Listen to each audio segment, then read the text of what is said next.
Assalamualaikum warahmatullahi wabarakatuh. Perkenalkan, nama saya Rahmalia Alfianita Almahi dari kelas PGMIB NIM 2010108062. Di sini saya akan menjelaskan mengenai artikel kelompok 3 dari kelompok kami, yaitu mengenai strategi pembelajaran akidah akhlak berbasis HOTS. Dan adapun yang akan kami bahas di sini, yaitu mengenai pendahuluan, metode penelitian, materi, dan kesimpulan. Yang pertama yaitu pendahuluan.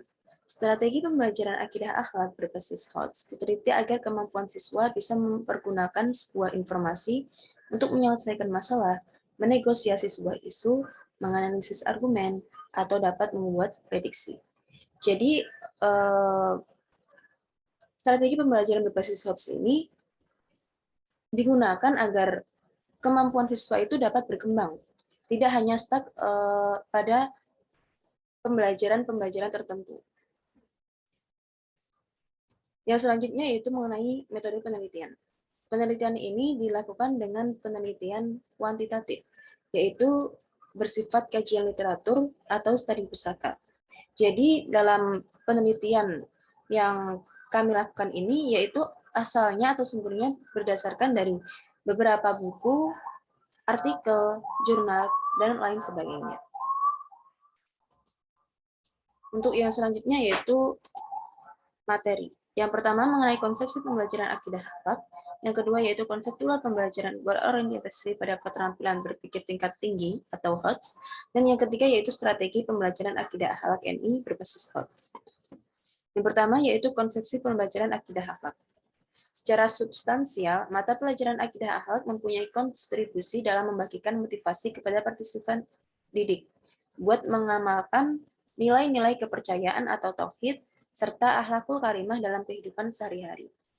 Pembelajaran pada hakikatnya ialah proses yang meliputi proses mengatur, mengorganisasi lingkungan, serta peserta didik, sehingga mampu untuk menumbuhkan dan mendorong peserta didik agar melakukan proses belajar. Yang kedua yaitu konseptual pembelajaran berorientasi pada keterampilan berpikir tingkat tinggi. Konsep berpikir tingkat tinggi atau high order thinking skills merupakan suatu proses berpikir peserta didik dalam level kognitif yang lebih tinggi, yang dikembangkan dari berbagai konsep dan metode kognitif dan taksonomi pembelajaran seperti metode problem solving, taksonomi Bloom, dan taksonomi pembelajaran, pengajaran, dan penilaian. Yang ketiga yaitu strategi pembelajaran akidah akhlak NI berbasis HOTS. Selama proses pembelajarannya, setidaknya ada 4 strategi dasar dalam pembelajaran yang harus diketahui oleh pendidik, yaitu yang pertama mengidentifikasi, menetapkan spesifikasi dan kualifikasi perubahan tingkah laku dan kepribadian anak didik sebagaimana yang diharapkan. Yang kedua yaitu memilih sistem metode pembelajaran sebagai landasan filosofis dan dalam pembelajaran. Yang ketiga yaitu memilih dan menetapkan prosedur, metode, dan teknik pembelajaran yang dianggap paling tepat dan efektif sehingga dapat dijadikan pegangan oleh pendidik dalam menunaikan kegiatan pembelajaran. Nah, 4 strategi dasar ini harus dipenuhi atau harus dipahami oleh pendidik agar apa? Agar dalam proses pelaksanaannya peserta didik itu mampu memahami materi yang akan disampaikan oleh pendidik. Untuk selanjutnya yaitu kesimpulan. Dalam menerapkan suatu strategi pembelajaran, tentu tidak lepas dari berbagai metode yang akan digunakan. Nah, pendidik harus memiliki metode tersendiri yang dapat membuat siswa itu paham bagaimana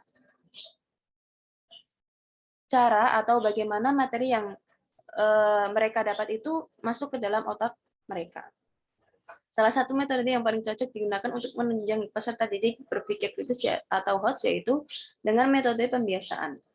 Pembiasaan merupakan upaya praktis dalam pembinaan akhlak mulia peserta didik. Upaya pembiasaan dilakukan mengingat manusia mempunyai sifat lupa dan lemah. Sekian presentasi dari saya. Apabila ada kurang lebihnya, saya mohon maaf yang sebesar-besarnya. Wassalamualaikum warahmatullahi wabarakatuh.